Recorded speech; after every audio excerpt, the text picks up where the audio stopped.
Support the Amigos podcast and keep the Amiga goodness flowing for just $1 a month. Visit our page at patreon.com/AmigosPodcast.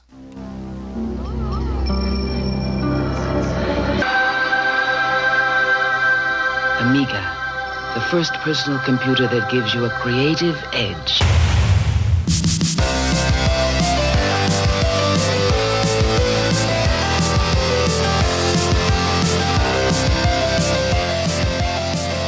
Hi everybody, welcome to Amigos. I'm John. And I'm Aaron. And today we're going to be talking about SimLife.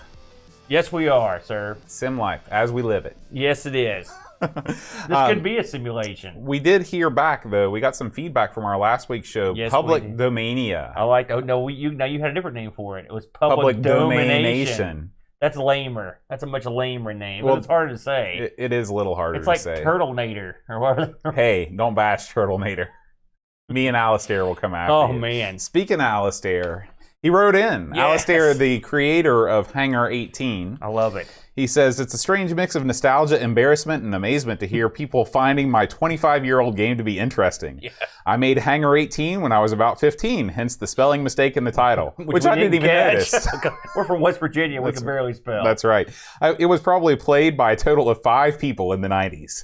And he says, sorry for the install difficulties. Hey, if you were 15 and you made something like that, No kidding. you can put as many library folders as you need to get this thing In the going. old days, it probably wasn't as hard, but we're dumb. He now. does mention the Turtleminator. Who wouldn't? He says that his other it had similar issues with the library. We'll know when we do that one someday. Yeah. So thanks for writing in, Alistair. We appreciate it. I marked out big time when I read that. Um, Because remember how much we were like, we got to meet this guy. And then lo and behold, he just appears. And his name is his actual name. Right. I was right. like, oh, this is the best. Absolutely. And in addition, a frequent Amigos commenter Necronom, aka Paul Kitching, used to play test Alistair's games with his brother Ian, who has a cameo appearance in Hangar 18. I couldn't believe. What are they?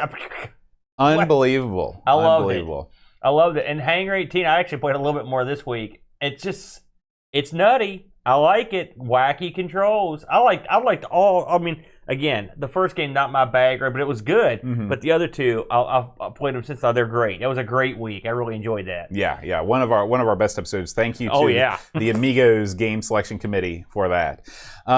Aaron, what happened this week in the world of Amiga news? Holy smokes, boat. Batten down the hatches. I know it's been out of control out there. It's crazy time. Well, first and foremost, there was a little slight Aaron-related faux pas last week. And I skipped right over a DK joint, Dreamcatcher. He released something last week, and I don't know how I didn't see it, because I looked, but I didn't see it. So he's got something out here now. It's the title of the article, Slam Ponk to Flonk. It's a game based on a bizarre monster-based sports game. Okay. Our favorite. And the game is called Grand Monster Slam. This actually looks pretty good, and it's by Rainbow Arts. Oh. So I looked over this thing, and it's funny that he, of course, this is Dreamcatcher. He finds out that this is basically a ripoff of a Japanese penguin sports-related game. Oh, which is Penguin Coon Wars, which is one of my favorite arcade titles of all time. Have you ever played it? Yes. You're kidding me. Yes. So you know about Penguin Clone Wars? Yes. I kid you not, that is one of the greatest arcade games of all time. Well, then you should check out Grand Monster Slam. I will. I will check it out. That is crazy. Well, DK, he set you up nicely then. So Yeah. if you want to have a good read, go check that out. And my apologies to the Dreamcatcher for looking over that last week. So a little bit of interesting news this week in the realms of front ends. Hey, My favorite topic. everybody likes a good front end, right? So More of a rear end man myself. well, none of my business really. If you have one of the old SD card or CF cards on your Amiga, you're probably familiar with this dealio called iGame. All right, it's sort of a kind of a low frills. Yeah. It's got some frills. front end. This reminds me of there is a similar front end for the Atari 8-bit systems called Atari Best Games Pack. Yeah. And like you said, it's as low frills as you can get. But if you want something lightweight that fits in a window, that's not a full screen experience. Yeah. I always thought that GameX was really scraping the bottom of the barrel as far as looks and flash went. This is even lower than that. But hey, if you just want to get into the game and play the game, this is your bag right Right. here. Well, and also this thing has categories and stuff. Anyway, they've released a new version into beta, iGames version 2. I used iGame myself when I first got the CF card.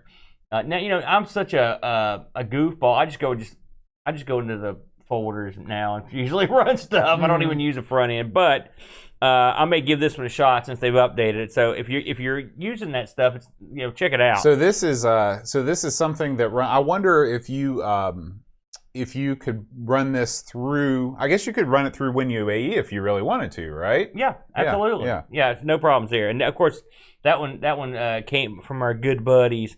Hey, good buddy, over at Indie Retro News. Right. Of course, who are they? Are the number1 news source. I'm going to come back to this other Dreamcatcher article here in a second. I want to talk about the A1500 Amiga case Kickstarter. Oh, okay. They're in home stretch.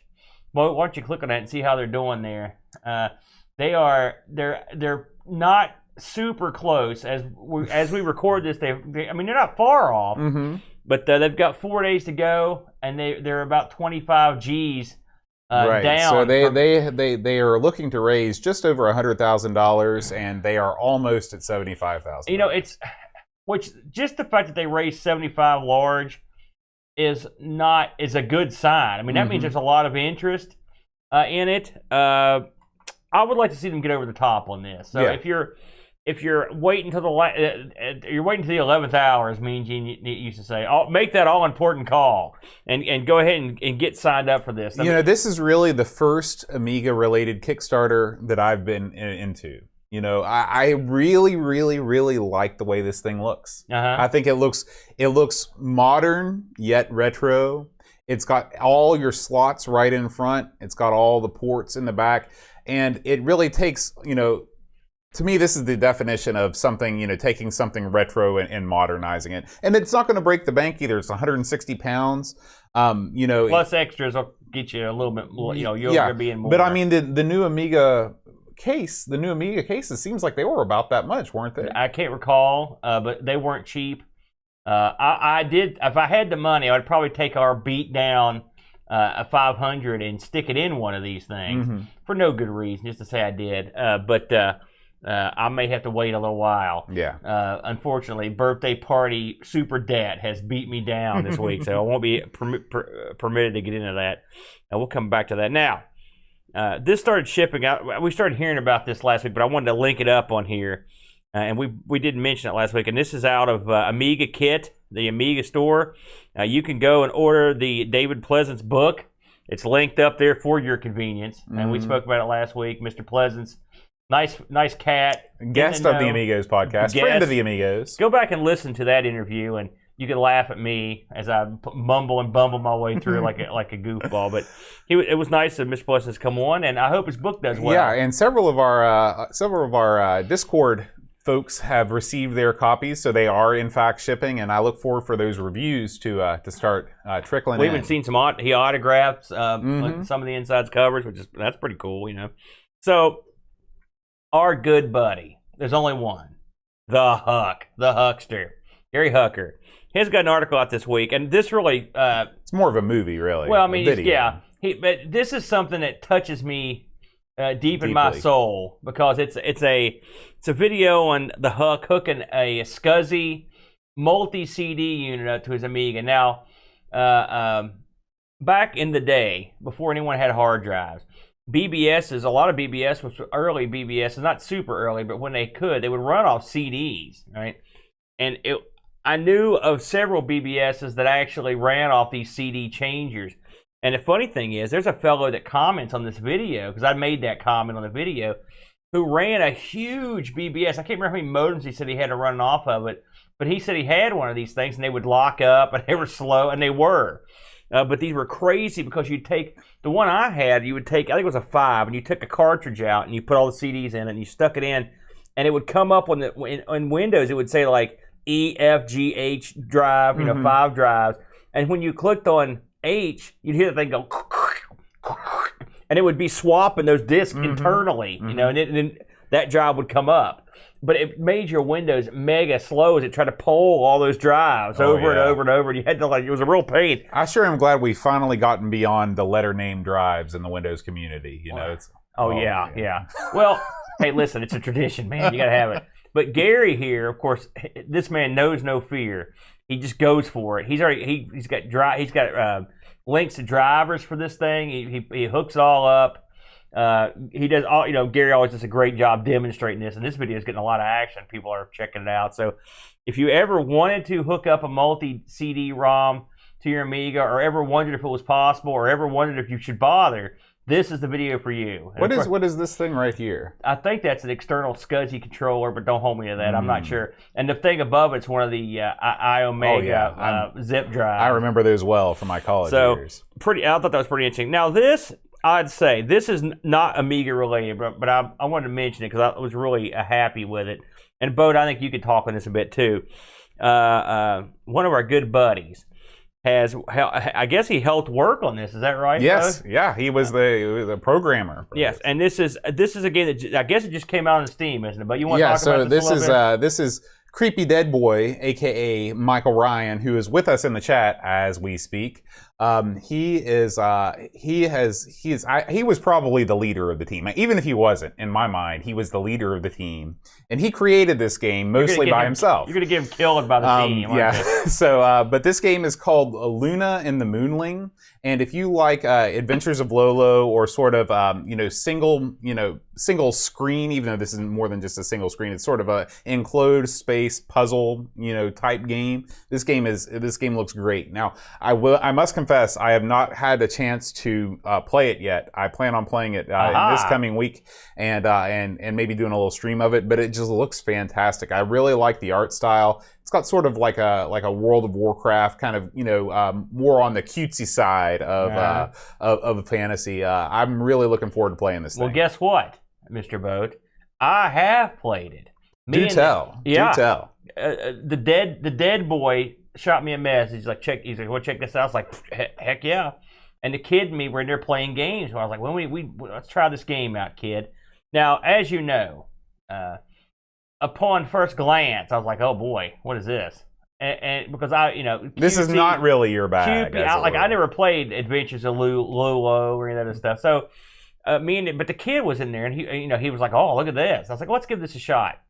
And we played, I think we are now on level, I'm trying to think how far he got, 10 of it. And it's great. It really is a lot of fun. And the kid loves it. And I'm not just hyping this because Creepy Dead Boy is one of our buddies. This game, it runs great. It's actually got really low system requirements too. And it's a puzzler. And it's a high quality puzzler. It's great for my kid was really, it starts out pretty simple and it turns into sort of a head scratcher. And the kid is just, he can handle about one level a night now until he bullies his way through it. But we really had a good time with it. And I really enjoyed it. So I appreciate the Dead Boy letting us have a look at it. Yeah. I definitely wanted to mention it on here because it was fun. And if you're a guy on Steam, if you've got a PC or a Mac, give this a whirl. I would not be surprised that someday this gets a phone release because I think you could do this right on the phone too. But yeah, it's pretty. But what makes the game go is the fact that it's very clever. Cool, very clever game. So yeah, that was awesome. That is now available on Steam, Luna and the Moonling.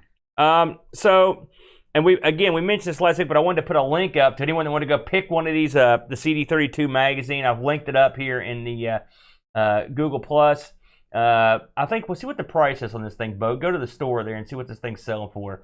You can the first issue is the only issue out, I believe.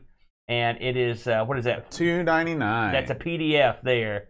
And then you can see what the actual magazine and the demo CD together, $4.99. £5. £5. Not a bad price. Now, shipping, I'm sure will get you somewhere, and I don't know what the trend, but I mean, heck, that's a heck of a bargain if you ask me. We could probably get one of these. Books. Yeah, I think so. And the demo disc seals the deal.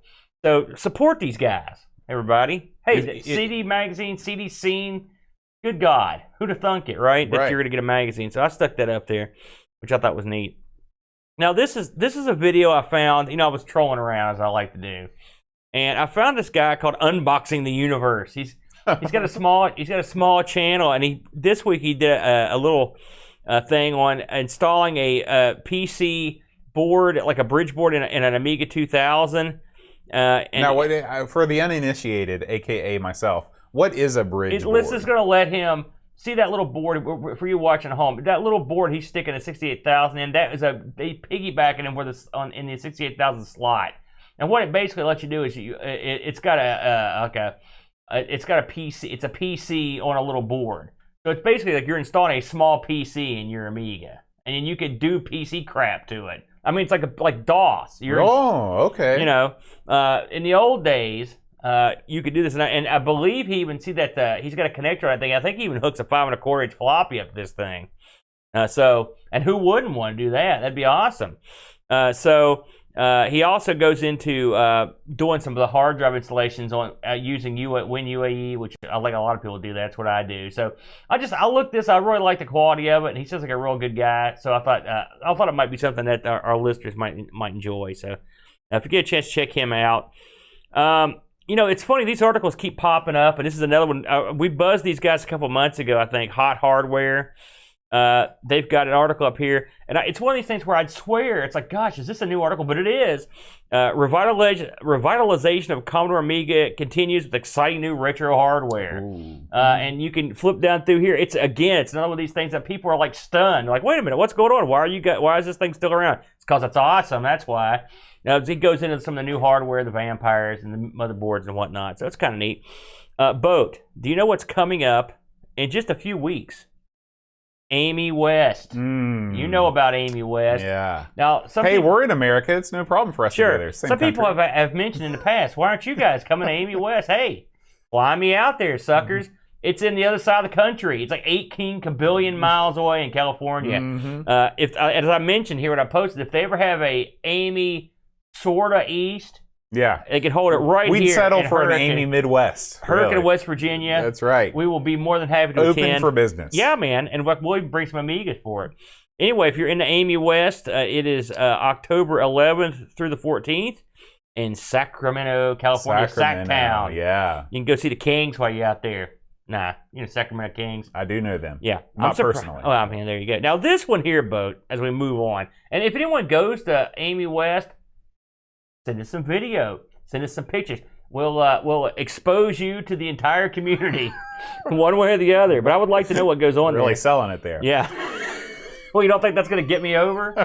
So this one came from, of all places, NintendoLife.com. But I had to pick it out.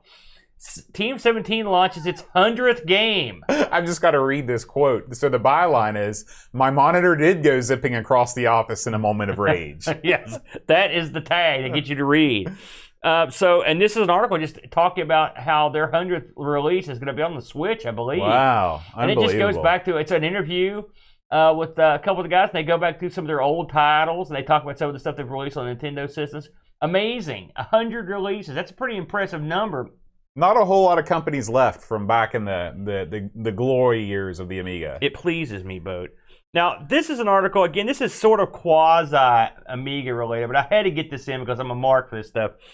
Defender of the Crown. We both are. We've talked about this game till we're blue in the face, haven't we?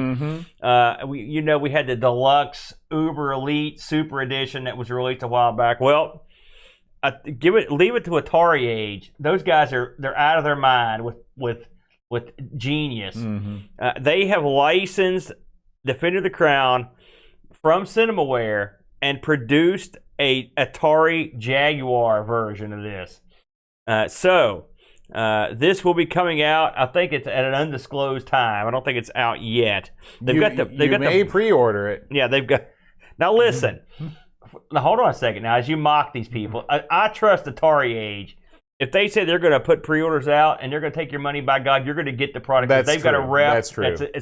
They've got a rep that's spotless. And this looks pretty darn good. I don't know if those are screenshots from the Jag or not. I don't know what. Well, I think so, because the watermark says Jaguar on it. Well, yeah, but I mean, who knows how far along they are? Look at that. Yeah, it looked. I mean, the Amiga version looked good. That's what I mean. We know it's going to look good. Yeah, and I think that this kind of a game is very well suited to the Jag. You know, it's got simple controls. It's not crap. Yeah, well, I mean, in that way, it is not suited to the Jag. But, so if you're into that, and I think it's kind of fun. Yeah, I guess what's it selling for, bud? What's the pre-order going for? Well, it says this run of Defender the Clown is limited to 250 copies, so it's a limited release, $70. But that does include a box and a manual as well. So I mean, that's pretty much part and parcel for a lot of homebrew releases. And I believe you get to choose from 2 different cartridge types. I believe there's a gray and a clear. That is for a few correct. extra bucks. Yeah. So again, if you're a Jag fan, I wonder how many Jag owners also have Amigas and they're sitting around listening. Maybe a few. And even if you are just sort of on the fence about this, if you're looking for investment advice, of course you're listening to us because we hand that out left and right. But a lot of these homebrew carts from Atari age shoot up in value and become very difficult to find. Given your Bitcoin investment, see me later about Bitcoin. Right after he's finished selling you some Amway and some Avon, he's got Bitcoin sitting in the back of the closet. So now, here's another great one here from, I can't believe this one. This is another Dreamcatcher article. It's called Hazy Game Reviews. This is sort of a quick slant, and it's sort of a knockoff on Lazy Game Reviews. He says he's channeling his inner Clint. Yeah, and I like Clint. I like Clint stuff. So anyway, what a way to kick this off than with Blob Combat. I couldn't believe this when I read it. I was like, Blob Combat? Yes, it's a game. They look like they're starring the little guys from Super Frog. Yeah. The things that you throw or whatever. Well, it looks as good as it sounds. Yes, folks. Absolutely. So if you want to try Blob Combat, go for it. Good on you. But I would read the Hazy Game Review from Dreamcatcher before you went down that road. We should also mention that, and I don't think we mentioned this last time, but I think we told people we had it ready. Amigathon Hour 8 is out. It's been released. And I should have Amigathon, the next 2 hours, hopefully out in the next 2 weeks. We've got to do a little quick production on one. I've got one in the can already. So we'll be good to go. This was the infamous RoboCop 3 hour where we chased around an unmarked vehicle for most of the time and then realized that we shouldn't be doing that at all. It was great. Much like this week's game, this is the result of not having a manual. It's like, well, I think I know what's happening. I don't know what's happening. So if you want to watch us humiliate ourselves repeatedly, I guess that's why you're here. But so me and the Brent this week, you know what it was. As sad as I was to leave the Action Max, we had to move on. And so this week we played selections on the Neo Geo Pocket Color boat. And the games we chose this week, Brent chose the very popular Evolution Eternal Dungeons game, which is a Japanese RPG that was on the Dreamcast and has got sort of ported over to this little thing. And apparently this is quite a popular game. Then I picked, of course, because I'm me, Big Bang Pro Wrestling. Oh, yeah. Which was the last SNK cart that they made for the Neo Geo Pocket before they tanked. Unfortunately for them, but it was a lot of fun. Like I mentioned on the show, it reminded me of that 3DO wrestling game you played to a certain extent, which we both were gaga over. We both liked that one. I think, Boatster, that I have exhausted the news. I think that's pretty much it. Have I missed anything you can think of? Not anything that I can think of. All right. So yeah, big news, big week for news. Again, if you're going to throw in on that 1500 case. You got 4 days. I would not hesitate. You might as well get in there and get it done. 25G sounds like a lot of money, but a lot of these things really kick up in the last week. And so hopefully, I actually feel kind of bad that I'm not throwing it on this. Because I think it's a good project. But, what are you going to do? I'm poor. So Yeah. Them's the breaks. That's all I got, Boaster. All right. Well, Aaron, the time has come to discuss this week's Game of the Week. Maxis' Software's SimLife.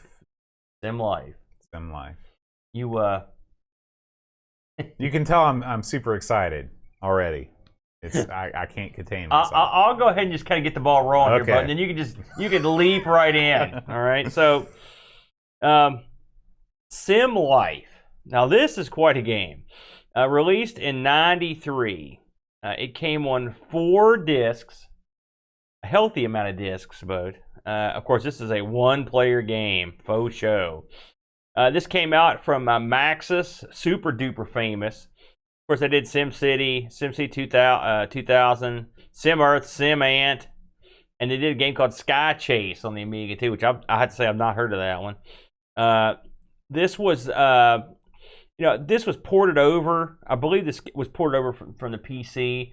I believe I read that this was the first straight AGA port, and I think it was they used the AGA only initially and it was easier to port from the PC due to the color issue. Yeah. Now, as far as I know, I checked 2 different places. I'm pretty sure this had an ECS release at some point. I played the AGA version, and apparently there are different resolution versions as well.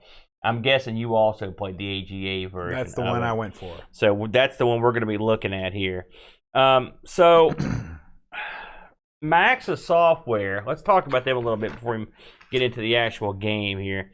So Maxis was a big house, wasn't it, Bo, back in the day? Well, it's really the house that Will Wright built. It's SimCity and all of its brethren. Yeah, so Maxis was founded in '87 by Will Wright and Jeff Brom. Now, Will Wright of SimCity fame. I believe he also, was Raid on Bungley Bay. Was that him as well? That was I think him. He did that and one. much later, of course, Spore. Yeah, and along the way, he did a ton of stuff, which I'll talk about here in a moment. So the Maxis blew up when they released SimCity. It was a huge deal, and Will Wright was a genius that came in and did it. Now they released a ton of sim games. I printed out a list of these things. Of just some of them. Not all these appeared on the Amiga, but it was a ridiculous amount because that was their bag. They did simulations. So just to name some of the titles that they did SimAnt, Sim Farm, SimEarth, which I did play that one, SimLife, Sim Tower, Sim Isle, Sim Health. You're leaving out some. That's not all of them. Okay. I just named a few. And there's also, I think they were also responsible for A-Train, which is another one they did. I do remember that one. Now, I know there were tons more. Go ahead and name off the ones that you didn't hear. Simcopter. Who could forget?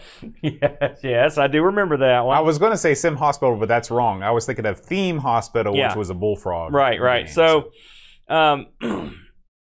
basically, I'm not going to run down everything they ever did here, but long story short, after SimCity, the returns declined on their continuing Sim games. Doesn't mean they were bad. It just means they weren't as popular as SimCity. And so eventually, they got to the point of trying some non-Sim games. They did a game called The Crystal Skull, and these games didn't do that well. Then they acquired Cinematronics, and they released Full Tilt Pinball, which is of some acclaim and some note.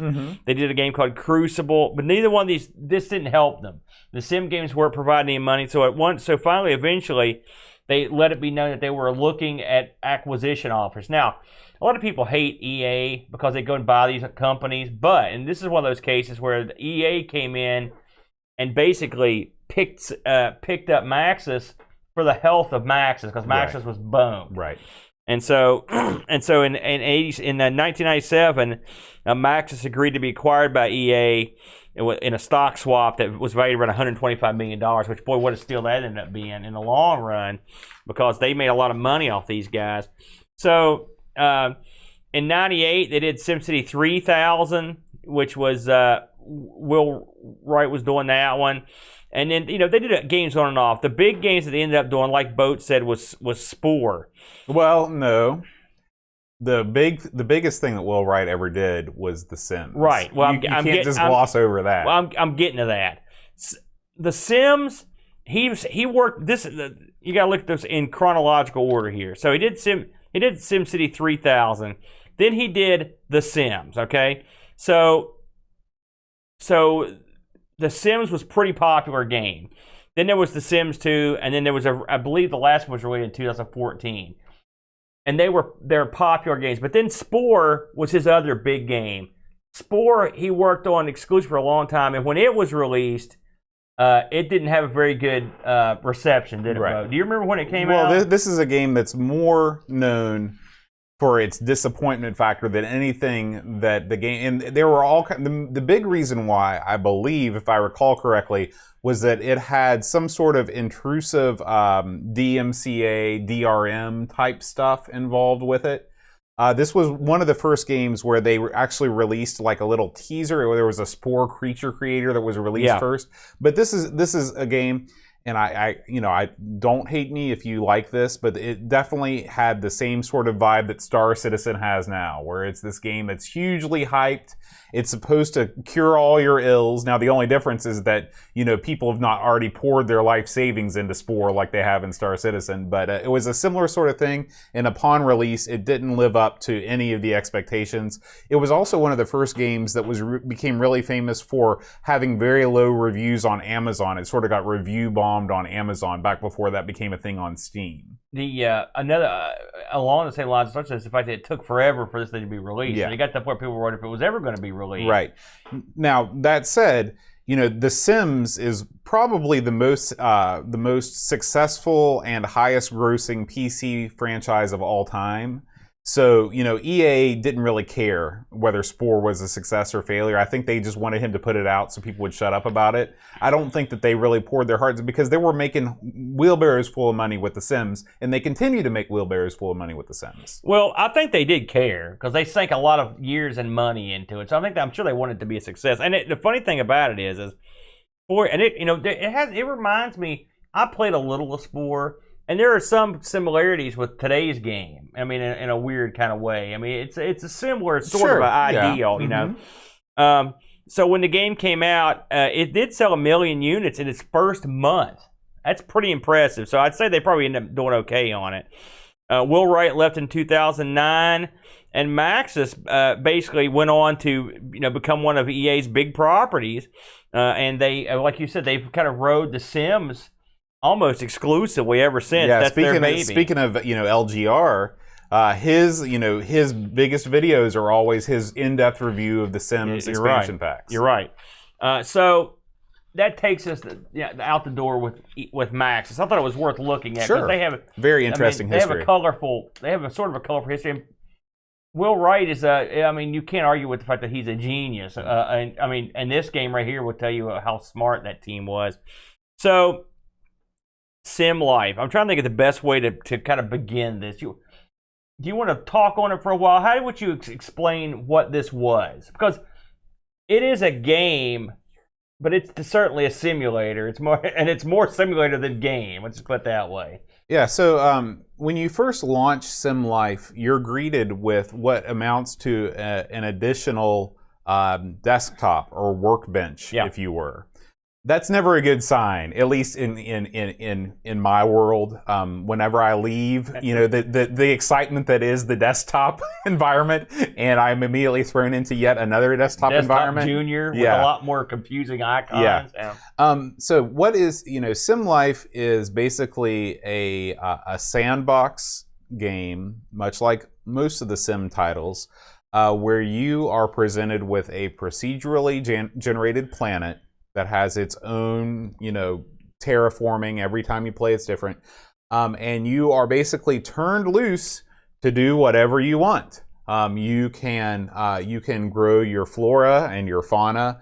You can raise and lower terrain. You can change the moisture level in the soil. You can, do stuff with the weather. There are endless things that you can do in this game. The game, when you read the back of the box, the game presents itself as you can make a lot of really insane creatures by crossbreeding and evolution and adding appendages and things like that. And it gets you fired up because you're like, cool, man, making a rhinoceros that can fly? That sounds really fun. I want to do that.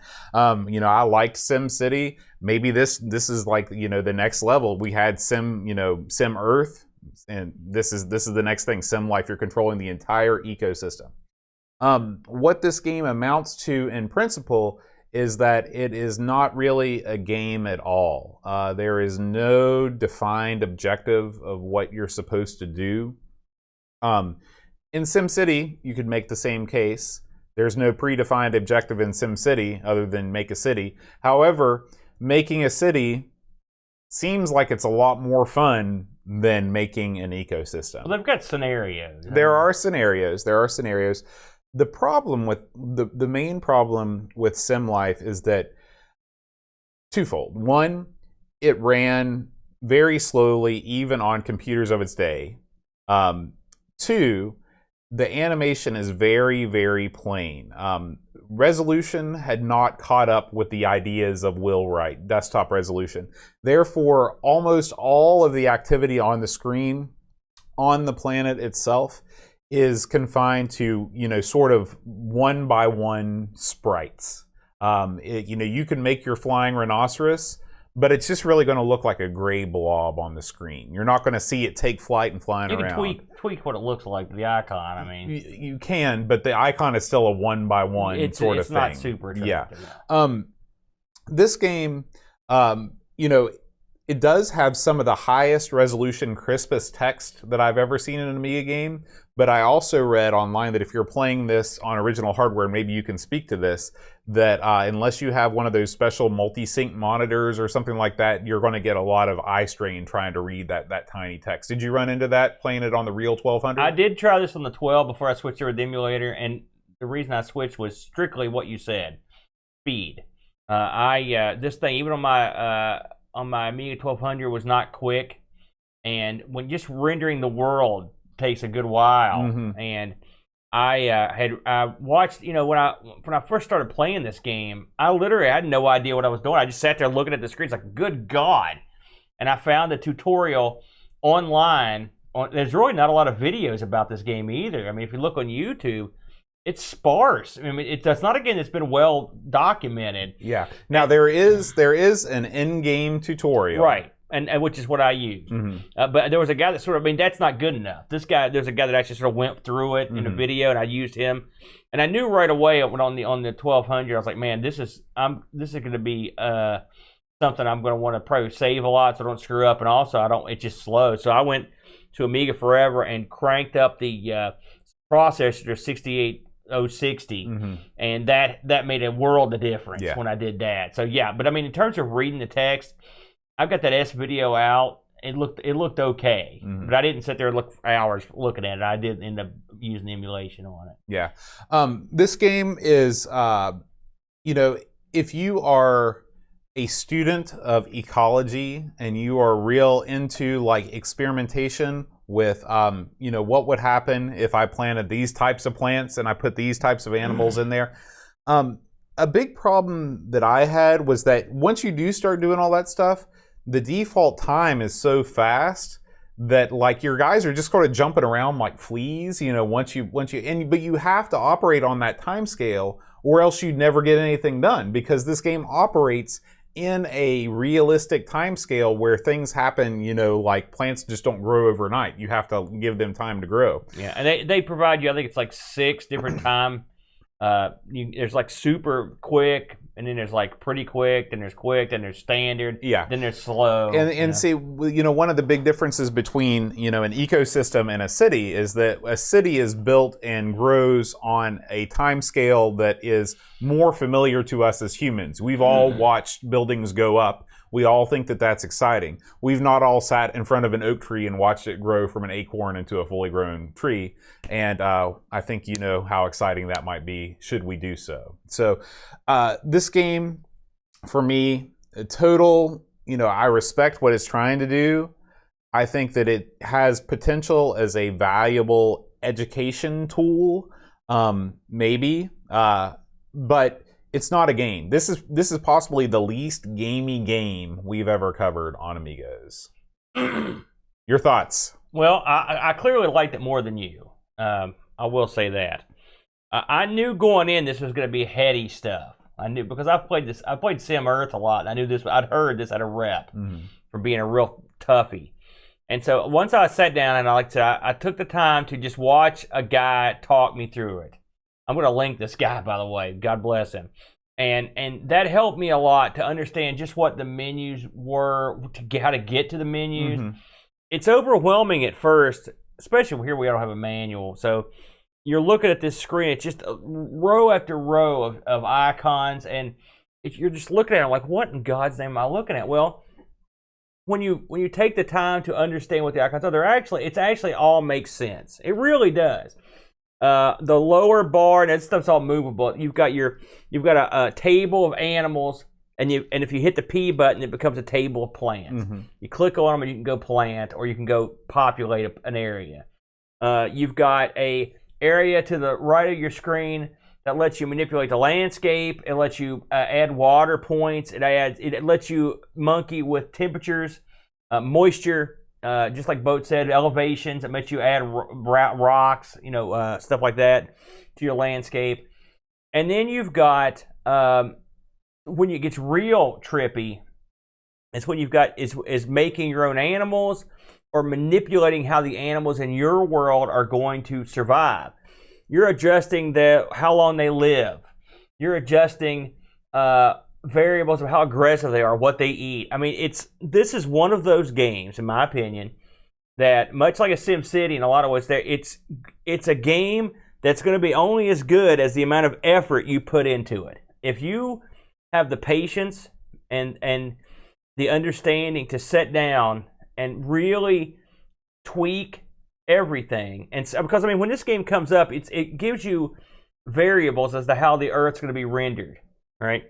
And once it renders it, which takes a while, you've got to look and say, okay, here is the best soil, here is the place that gets the most moisture, here's the place that has the most potential for this sort of plant. So when you don't just go out and crazily plant stuff. You can if you want. There's a button that you can say I want 100 giraffes or whatever, and you hit the button and they're there, or whatever wacky animal you've got or you've made or comes with it. And same thing with trees, but you can actually plant those things one at a time. You can plant them in groves. You can make your lands look real neat. You can make them look real orderly. You can make them look real jungly. So it's the same thing. It's all about how much time you want to spend on these little meticulous things. Bo didn't get into it, but there's also mutations. And you can control sort of a radioactive it's area. You can choose a space to place a radioactive icon that will cause your characters to mutate. You can monkey with their mutation levels. When it comes to making your own creatures, you can start off with they've got these sliders that let you make these kind of crazy creatures. And then going forward, God knows what kind of crazy creatures you can come up with. And you can manipulate the land. It's not full manipulation, but you can manipulate what's there quite a bit. You can change the soil type. You can change the elevation. You can put lakes and stuff in. If this is your bag, then this game has you covered. It's got every conceivable option. If you click on one of your animals and get there's a page comes up. Well, I kid you not, there's probably 30 slider bars in there of things you can change about your characters. About your animals. It's very intimidating. That's the downside of it. This is a game that is not for the faint of heart. Having a 5 or 6 days to tool around on it was not nearly enough for me. Now, what could I do? I could populate a land that sustained animals. I monkeyed a little bit with mutations just to see what would happen. And also there are other things, much like in a SimCity, you can bring down disasters, plagues, your animals, you can poison stuff just to see what happens. Some of the scenarios, different things happen. I stayed mostly on the open sandbox and on the tutorial, trying to learn, because I didn't think I was advanced enough to go into the scenarios. But I saw a lot of merit in it, and it was amazing to me that they could. I have to say the icon system works well. The pull-down menus work well. The limitations of the Amiga itself in terms of the resolution, I wish you could see more of the map. You're often switching between two big maps, a world map and more of a localized square. And again, all of this stuff takes place within nested windows. It's a very PC, Amiga it's a very GUI centered thing where you've got windows and you're opening and closing windows that pop open. It's the most efficient way that you can probably do this, but it really makes you, again, it doesn't feel like I'm playing a game. It feels like I'm doing something that's work. It's one of those games where it's a series of menus. It's all like Tom Landry football. You're going to see a series of menus. It's unlike Tom Landry. After you finish the menus, there's a payoff with graphically, and this is not really a payoff graphically. The graphics on this are super simplistic. Again, it's a simulation, so you don't expect mega graphics. But even the original SimCity, the very first SimCity, when you put those residential things down and you see those first houses pop up, they look nice. They look good because you're so zoomed out in this game. They really couldn't render the resolution necessary, and if they did zoom you in that far, it would look pretty, but it would be useless to you as a player. Well, I think the scope of this is so much larger than Sure, SimCity, absolutely, that it makes it a little more difficult. The sound effects are nutty. That I don't necessarily think they fit. So yeah, I didn't research. So is the ooh la la is that when characters mate? Did they make that sound? I think so. And then there's another sound when they birth, but he goes It sounds. You know what it sounds like? Freaking Top Banana. Well, it does. It does. I don't like the sound effects. You could turn them off or down, which is no problem. One thing I'd like to say is that this game, like I said, for me, the biggest hassle, aside from just the learning curve, was the size of the map. Now, there's a high-res version of this, apparently, and then what I would like to see, actually, I don't know, maybe they've done this by now, I don't know, but this would fit quite nicely on a modern PC with maybe even 2 screens set up to where you could have all these menus opened up and plucked out real nicely, because I think the interface works pretty well. I think this game, if it hasn't done it already, if they ever decide to, and this is not a game you're going to play on a phone, but I mean, on a modern computer with all the accoutrement, you'd probably have something that would be a lot more fun. Yeah. This game is sort of hamstrung by the limitations of the year it was released. The PC version I looked at, it's pretty similar. I mean, they're real similar actually. So it's not like it was gangbusters on there either. I mean, I'm not going to pan this, that's for sure, because the amount of effort that went into this, the amount of brilliance involved is unbelievable. And it's a game for people that like to control everything. There are people that really like that sort of thing, and so and good for them. I mean, I don't have a problem with it. It's just it's a lot to keep control of. Now, unlike a lot of these sim games, I don't feel like Lucille Ball at the Pie Factory, where it's just like I'm missing doing this, I'm missing stuff. You sort of are. They're not killing you to get stuff done. I mean, you can just sort of go mess around. I'm sure some of the scenarios have different angles on it, but the way I played it was just you could sit down and put stuff down and see what happens. It was like a big petri dish. And, so I kind of dug that out. I'll tell you what would have made this game infinitely better. All right. Is if you ditch the tutorial in the way that it's written and you rewrite the tutorial in a way that gives you easily attainable goals that teach you along the way, and when you meet the goal, you get a little reward. So, for example, at the beginning, you gray out everything you don't need and only illuminate the icons that you do need. And then say, plant 10 plants. Boop, boop, boop, boop, boop, boop, boop, boop, boop. And then as soon as you do that, ta-da! Congratulations, you did the first thing. All right, I feel like I've made progress in this thing. The next thing, do something with this animal. You only have one choice. It's okay. You're just getting used to the interface. Build it up slowly over time. Don't put everything out there at once. You didn't think the tutorial was satisfactory in its current state? 'Cause I thought they did a pretty good job. It was. But again, I had help. It was okay. But it could have been better, and it could have been more engaging and kept me playing it longer. Well, you can, by the way. You can turn off stuff if you don't want it to show up on the map. You can turn it off at the bottom. That's not what I'm talking about, but though. I know what you mean. I know what you're saying. It's not. There aren't little steps. Yeah. Mostly, the tutorial, as far as I could tell, was just basically showing you where all the icons were. That's exactly what it did. They didn't necessarily give you a lot of insight on what to do. Yeah, they're just like, plant some stuff. Make your initials with seeds. I was like, yeah, that's useful. And I'm hesitant to say this, and I hope no one looks at me poorly for it, but because I still feel like I'm got deeply enough into this game to say stuff that I don't want to look like a jerk. What I wonder is, aside from just the experimentation, the game aspect of it, like you said, it doesn't seem to be very much like a game. Like you said, you plant this amount of trees and you get some. That even with the scenarios, it doesn't seem like that's the way this works. Again, I'm not a huge sim guy, and maybe they all work sort of on that line. But it would be kind of fun to have some stopping points or breaks to say, okay, you've advanced to this or you've done that. Sort of like Civilization's got, where you or even in SimCity, when you reach a certain population, like SimCity, okay. At the very beginning of the game, you've got your money up there and you've got your population. And you're like, how do I take this money and do something with it to make my population go up? Yeah. Your goal is readily apparent. In this game, who knows? Well, I know, the funny thing about this game that's different, like, for example, at the beginning, if you want to put down a million beetles down, it'll say, okay, your land can support 470 beetles. 470. Your place is packed. Right. I mean, so it's not like you're building up the population. You now have all the continents full of these beetles. Yeah. That's what you want. I want humpback whales all over the oceans. Bam, 400 humpback whales. And so again, it's a simulation. It's what do I do if I do this? It's something that's great for a laboratory. It's less great for somebody that's looking for something fun to do.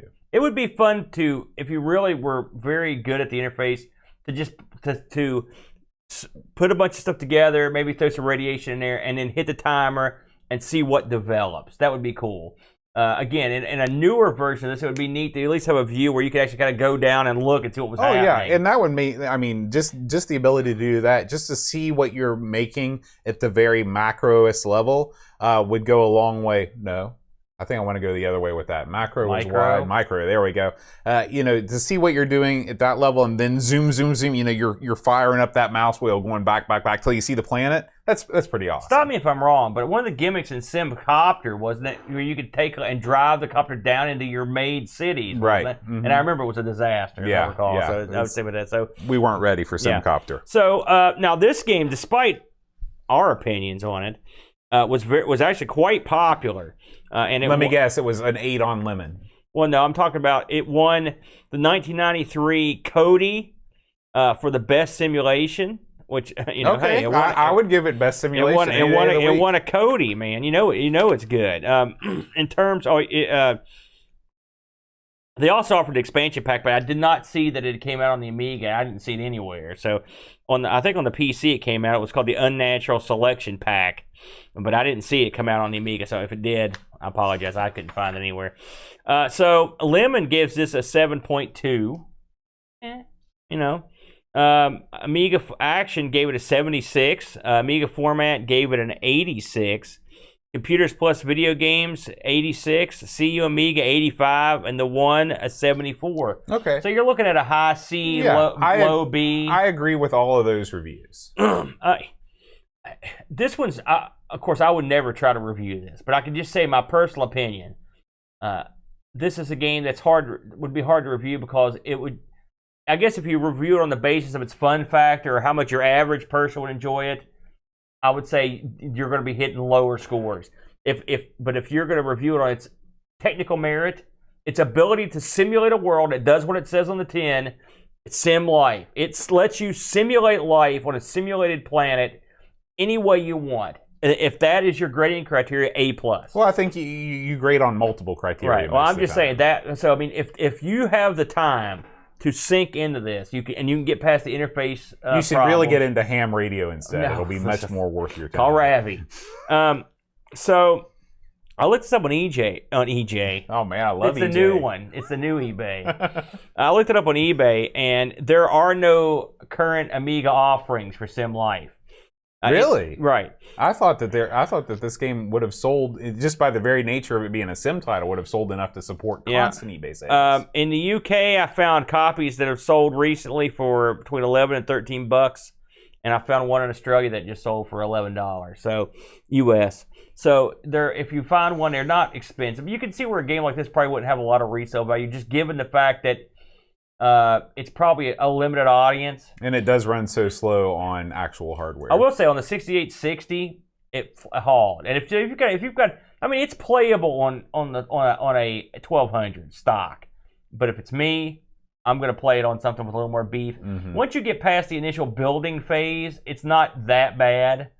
I found like I said, I was surprised. I found the interface pretty pleasant, except for the lack of space for the maps. I wish I could have a bigger viewed map. And I'm sure there are probably, depending on what you're running your resolution of your Amiga, you may be able to stretch this thing from here to Doomsday if you've got some kind of a special outputs or whatever. It may be great for you. But for someone like me, I'd probably play it on the PC. I do remember playing this on the Amiga and the PC back in the day.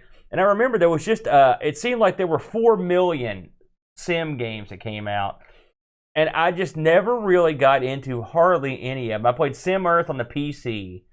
And I played Sim City a little bit, but none of them were my bag. This actually, of all the sim games I played, I could probably get into this one more than most, just for the sheer kicks of it. But, this is one of those, your mileage may vary depending on your interest level. Yeah. All right, Aaron. Say that I've been listening to Amigos for a while. All right. And I want to do something to help the guys out. All right. Here's this week's Spread the Amigos Love tip. All right. We've been giving these out? We've been giving these out nonstop. All right. Okay, chances are that you're part of some sort of online community if you are an Amiga fan. Unless you happen to live in what we call the Amiga Golden Town of England, where everybody has Amigas, everybody's using Amigas constantly. So you call England the Golden Town? Your postman is using an Amiga as he's driving around town. Everybody just Amiga all the time. Unless you're part of that society, you're probably part of an online community I want to move there. To support your Amiga habit and to talk to like-minded folk. It would really help us a lot if you could copy and paste the link to this episode on EAB or whatever forum you're part of, and just say, hey, if you haven't heard of these guys, check them out. Word of mouth is the biggest our biggest driver. We don't take out a lot of ads on primetime TV.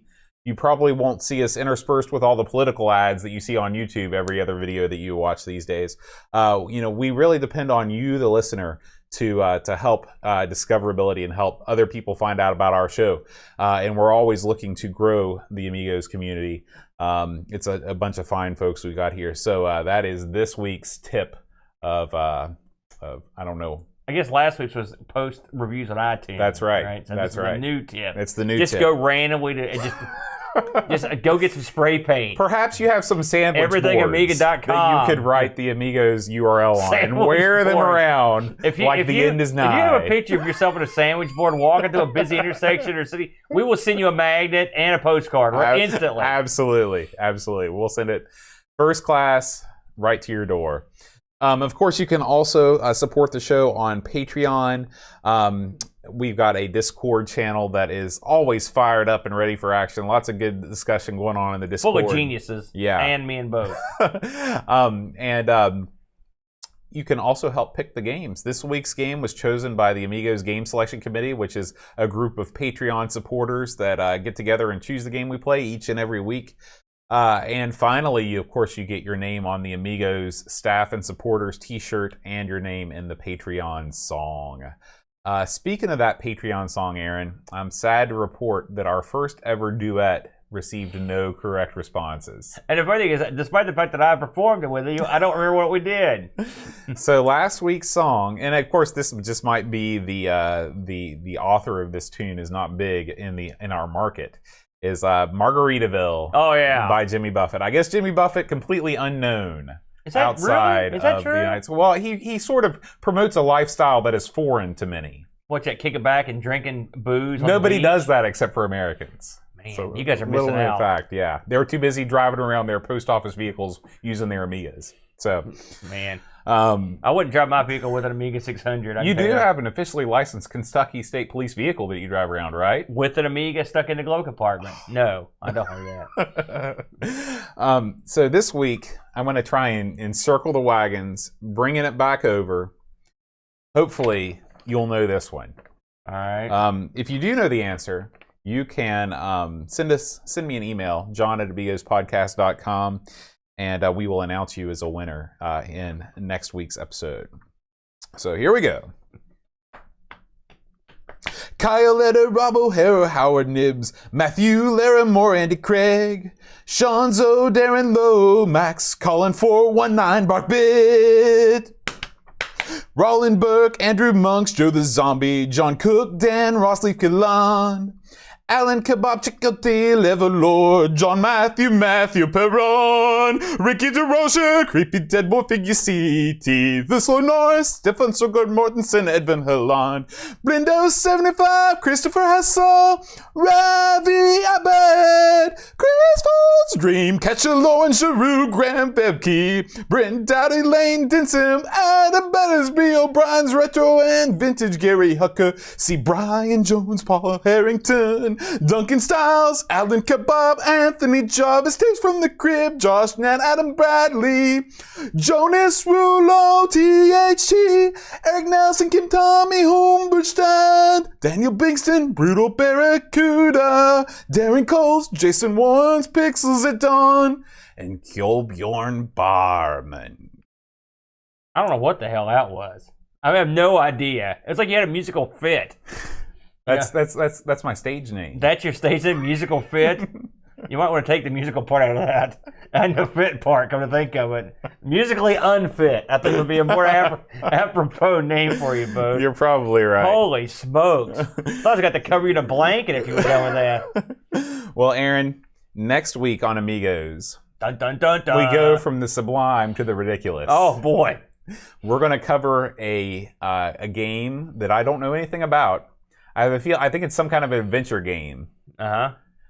Dreamweb. Oh, now this I've heard of, and I think it seems to me I've played this one. So that's good. Yeah. I do recall it being way out there, wacky, if you will. Absolutely. We do want to thank all of the fine folks in the chat. We do record Amigos every Friday night at 5:30, except when we don't, tonight. We were close today. Well, it's Thursday. Oh, yeah. But other than that, we were right on. Tomorrow. Son of a gun. You can hang out in the chat with a crazy crowd like Hasifa, Pixels at Dawn, Retro Ravi, Edvin Helen, Duncan Styles, Walking the Cow. Just a lot of fine folks. And Retro of course, Man Cave. Retro Man Cave, Bombast, Hyun Him. I mean, who isn't Bombast in the YouTube has chat one heck right of a now? last name. Yeah. So anyway, try and join us live if you can. If you can't, we're coming for you. That's right. We'll see you next week, guys. Until then, adios.